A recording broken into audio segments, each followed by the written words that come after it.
What's up guys, welcome to Talking Poodoo, a Star Wars show, where today I'm talking all about Queen's Shadow by E.K. Johnston. Yes, I'm reviewing this book, spoiler free to begin with, spoilers later on. So, what's it about? Well, it's set 4 years after the events of Star Wars Episode 1, The Phantom Menace. It's all about Queen Amidala transitioning from being a queen to being a senator, which is what she is in Attack of the Clones, 7 years later. So right from the word go, what did I think of this? I like this book quite a bit. One of the reasons for that is because the whole idea of it, the whole story of it, is something I've actually been really interested and curious about. How did she go from being a queen to a senator? It doesn't seem like a easy transition to make. So this book really dives into that. It shows you how that happened and why it happened. And I thought that was really good.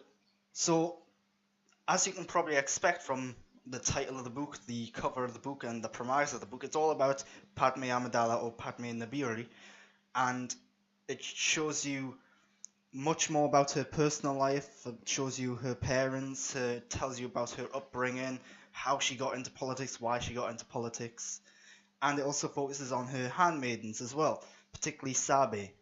So I really like how it delves into all that stuff, and one of the things I really like about this book is that it's not just here's another adventure starring your favorite Star Wars characters. It's here's something you probably didn't think much about that will now make you think about something else differently. So this book, the whole handmaiden thing, for example, if you just watch Star Wars Episode 1, The Phantom Menace, you probably think, oh, they're just servants. No, they're way more than that. To try and explain what their bond is tough. I would say the closest equivalent is twin sisters, essentially. They are so close, they know each other so well, even the minute mannerism, the slight change in their voice, they know what that means from each other because they've studied each other, they like each other, they're that close to each other.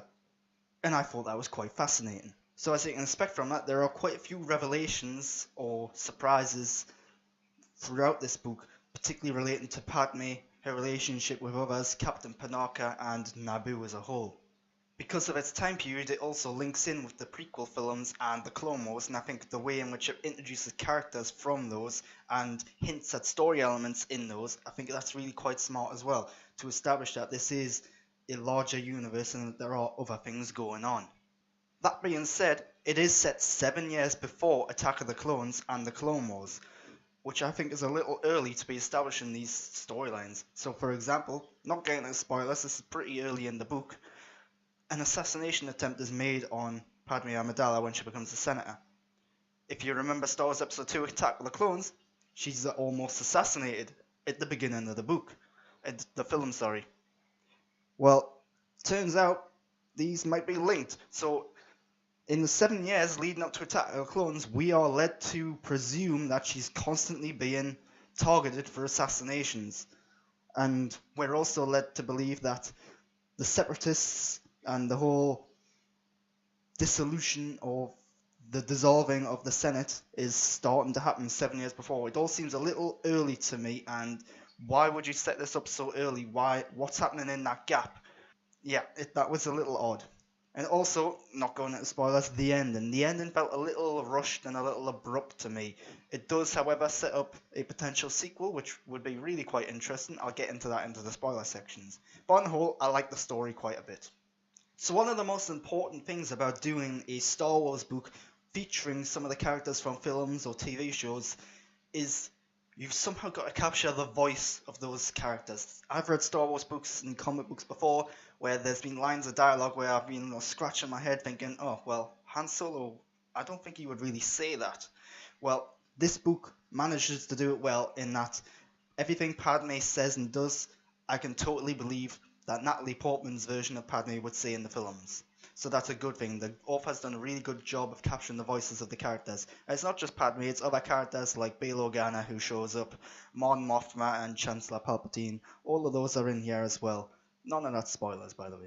But speaking of Bail Organa, Mon Mothma and Chancellor Palpatine, they are in this book. They do pop up here and there, and it feels really natural in comparison to some other Star Wars Expanded Universe stuff.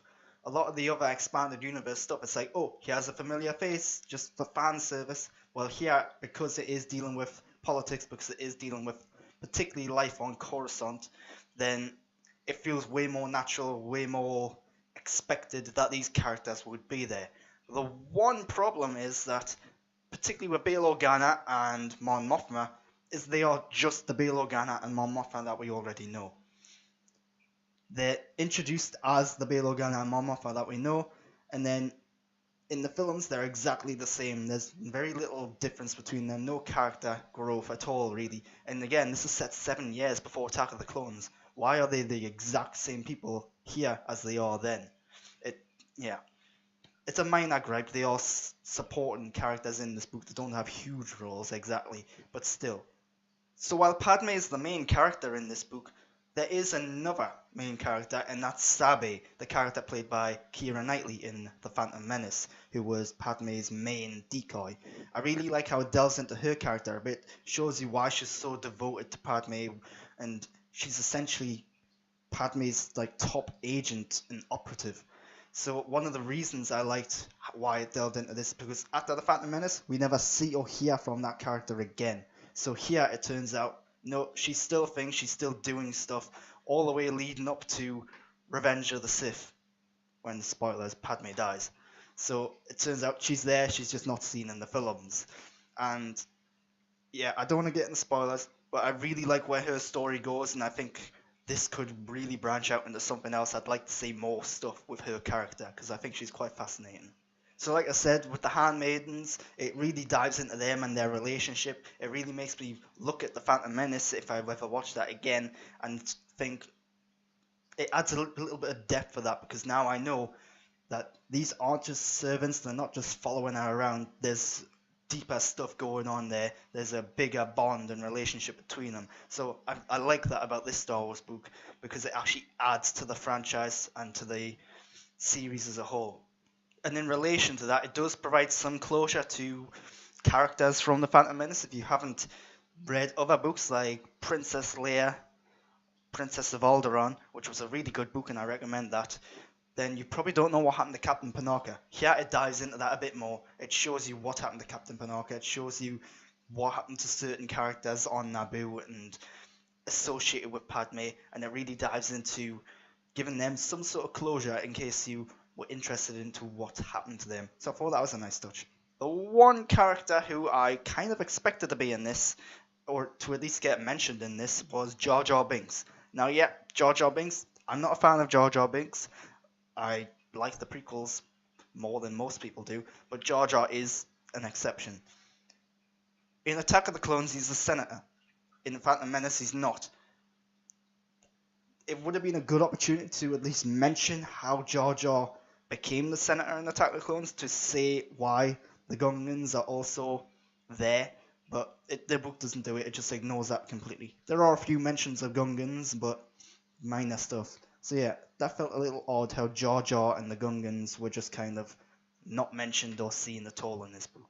So that's what I thought of Queen's Shadow by A.K. Johnston. It's a good book. It's a decent Star Wars expanded universe book. I do recommend it if you really want to know what happened between Phantom Menace and Attack of the Clones. It hints at certain things that are going to happen later in the series. So yeah, check out that book. And if you liked my spoiler-free review so far, come back once you've read the book, and I'm going to go into spoilers very, very soon. In the meantime, if you're leaving, you can follow me on Twitter and Instagram at @the_Grant Burton, or you can subscribe to my channel. Give me a thumbs up. I'd really appreciate any of that. Leave a comment and some feedback down below. Let me know what you thought of this book and of just Star Wars in general. Why not? But until next time, thanks for watching so far. Now it's time for full spoilers. So you've been warned, full spoilers for this book. So I mentioned how the ending felt a little abrupt and a little rushed. The reason for that is because the story was going along so smoothly, so nicely, it felt like it was building up to a finale. And then all of a sudden you're in the epilogue, and it jumps right to the end of Revenge of the Sith when Padme is dead. It goes all the way to her funeral all of a sudden. It feels very sudden, and it's odd.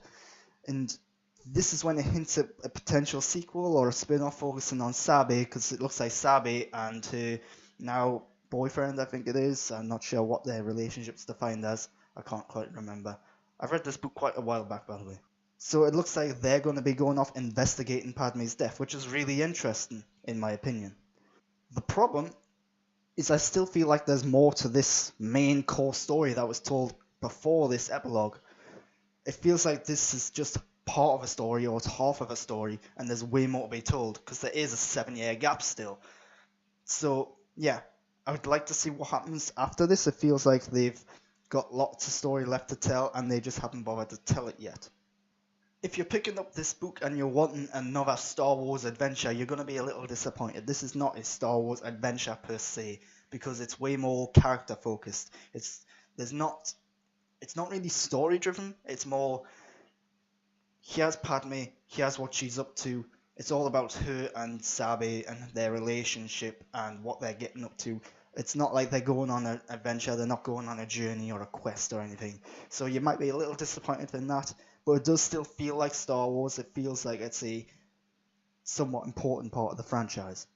One of the big revelations for me was about the Queen of Naboo. It turns out the Queen of Naboo, not a hereditary monarch at all. You're not born into that role. It's much more like being a president or a prime minister, in that you're elected. The problem with this is Padme in The Phantom Menace is 13 years old. So that means, so I find it hard to believe that a 13-year-old would have been elected to rule a planet, regardless of how smart she is, regardless of how independent she is or how capable she is. At the end of the day, she's 13 years old. And it just seems odd to me. Yeah, obviously the whole culture of Naboo is very different to what's going on here in real life, but yeah, it's a big sell that they want me to believe this is a possibility, and in my opinion, it only adds another head-scratching moment to the Phantom Menace. Had it been a hereditary title, then yeah, I'd be totally on board, but it's not.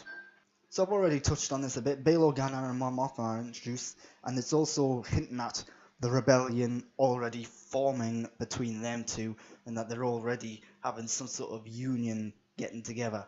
Well, again, this is 7 years before Attack of the Clones, and it's, what, 27 to 30 years before A New Hope.